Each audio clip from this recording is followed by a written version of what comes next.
Rain pelted the gymnasium windows. "Look, Sam, I'm really sorry," said Dylan. "I definitely did not mean to give up Hamster-Saurus's location. This is worse than bunny butt," I said, shaking my head. "I know.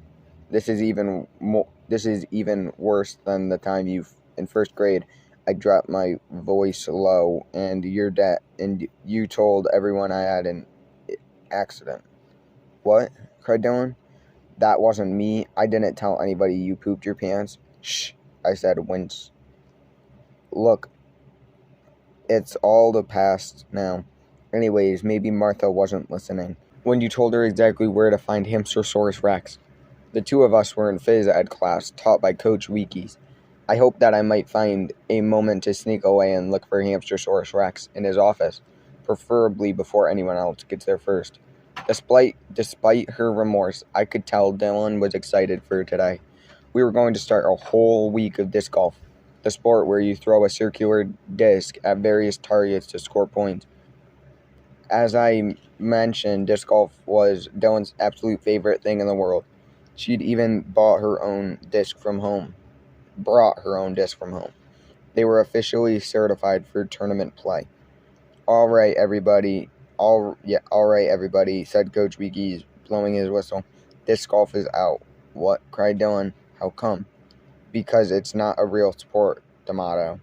"Is too," said Dylan. Disc golf is playing in over 40 countries worldwide. By 2031, it will be more popular than devil sticks. Dylan had a premium subscription to disc golf online. "Enough facts," D'Amato said. Weekies, the one teaching physical education, so leave the educating to me. Anyway, what we're going to do instead of is way better.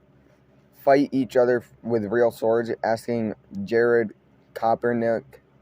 "Maybe next time, Kopernik," said Coach Weekies. "No, we're going to participate in class-wide physical fitness competition called Little Mr. Muscles." Coach Weekies held up his dusty trophy with a grimacing Hulk child on top. I sighed. Like I said, I'm not the most athletic student in Horace Hotwater Middle School. Any contest of physical fitness was bound to be humiliating. "Little Mr. Muscle," said Julie. "Baby, Coach, half of us are girls." "Fair point, Bailey. So the new name is Little Mr. or Mrs. Muscles. But that's only change on making. Otherwise, it's going to be the exact same competition it was in 1983 when I won it, right before it was discontinued in 1984 for legal reasons."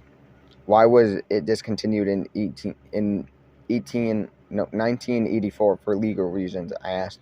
"Not sure. Some kid lost an ear or something. Don't worry about it, Gibbs.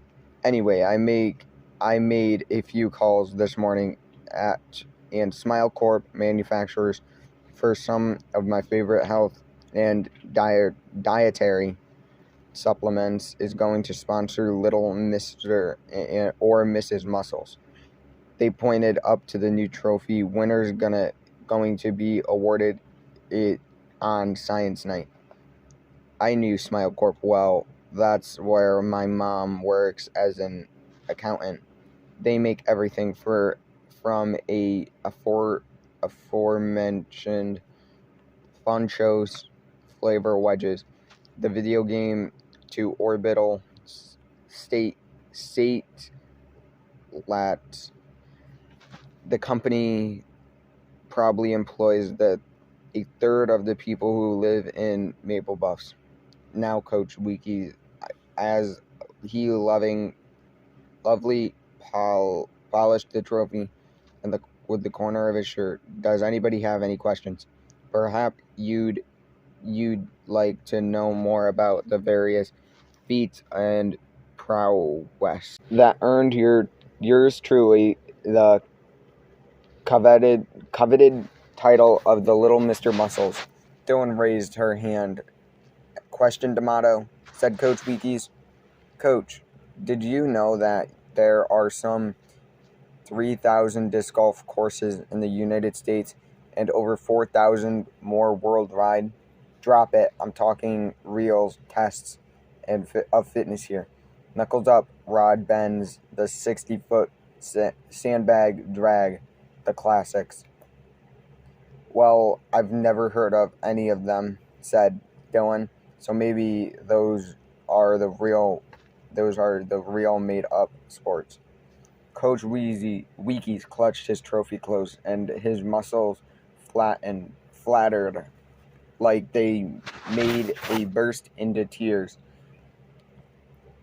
If you don't like it, D'Amato, I suggest you take it up with your pal Gibbs. Bringing back a little Mr. or Mrs. Muscles was his idea in the first place. The whole class turned to stare at me. They didn't look happy. Oh, how about this, Coach? Said Dylan, gritting her teeth. If I win little Mr.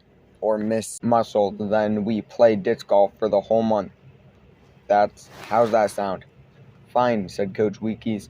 If you win, we can play whatever crazy non-sport you want for the rest of the year.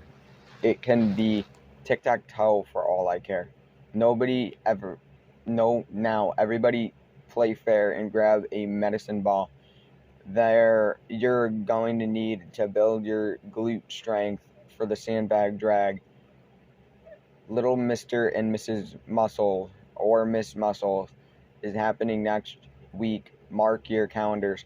I can't believe Weekies, said Dylan, as we tossed the 30-pound medicine ball back and forth.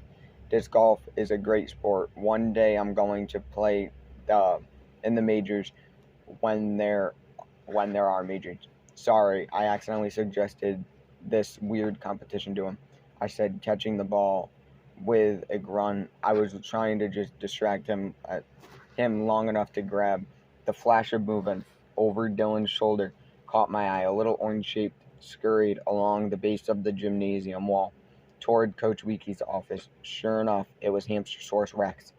I looked around to see if anybody else had noticed him. Nobody had. Nobody except Beaver Vanderkolk, that is. Our eyes met. Beaver smiled. Then he reared back to lob the medicine ball right at the hamster. It was going to flatten the little guy. I had to do something. As Beaver heaved the ball, I dove. Sam, cried Dylan, what are you? I threw myself right in the medicine ball's path. Quathwap! My vision went white as a ball, ricocheted off my head, and flew into the air.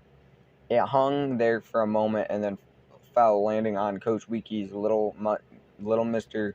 Muscles trophy and smashed it to bits. I lay on the floor dazed. After a moment, I sat up to see the Hamster-Saurus Rex was gone. The whole gym was silent except for one sobbing noise. It was Coach Weekies. Who threw that? He said, eyes welling with tears as he looked down at what remained of his trophy. Outside, thunder crashed. Nobody said a word, but Beaver and Jimmy Choi were the only pair without a medicine ball. Jimmy stared at his feet. Vanderkolk, Coach, snarled Coach Weekies. I was trying to hit him. Dumb nerd just got in the way, said Beaver. I was actually aiming for nothing. Whatever, never mind. Everybody shut up. I don't care what you were trying to do, Vanderkolk, said Coach Weekies. Choi is standing right in front of you. Vet, your man aged to throw your medicine ball 20 feet in the wrong direction and destroy my trophy. He also hit Sam in the face, said Dylan. Not now, D'Amato, said Coach Weekies, sniffing, yet barely managed to contain his rage. Do you have anything else to say for yourself, Vanderkolk? Beaver gave a surly shrug. School sucks. You're going to the Principal Truitt's office right now, said Coach Weekies as he marched Beaver right out of the gym, leaving the whole class unattended. Sam, you look worse than the time you accidentally ate the grasshopper, said Dylan, as she helped me up. Are you alright?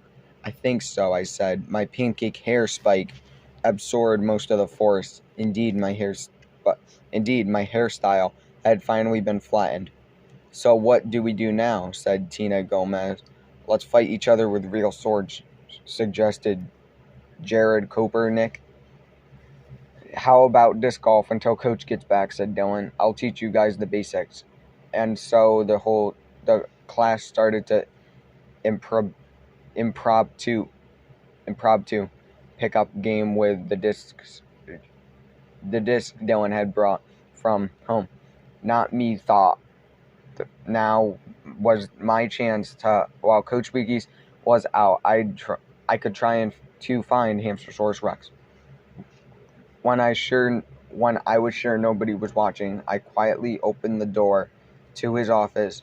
It was dark inside. I suddenly someone was shining a flashlight into my eyes. Stop right there, came a loud voice. Sorry, I thought this was the bathroom, I said. Oh, hi, Sam, said Martha Cheery, lowering her flashlight. I'm here on official hamster monitor business.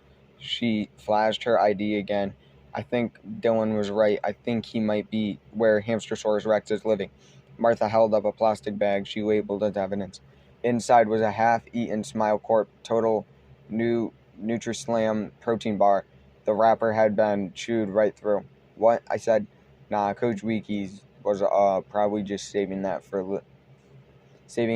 that for later. Really, she shined her flashlight down at the hole where he'd been Hamster-Saurus Rex before, because it found it stuffed inside the wall. Weekies is a weird guy. Martha crouched beside the hole and shined her light into it. I can only see a little ways down, but it's full of food wrappers. On second thought, you should keep looking. I bet he's in there, I said, because at that moment, on the shelf above Martha's head, I saw a muffin-sized rodent feasting on Coach Weeky's weird dietary supplements. It was Hamster-Saurus Rex.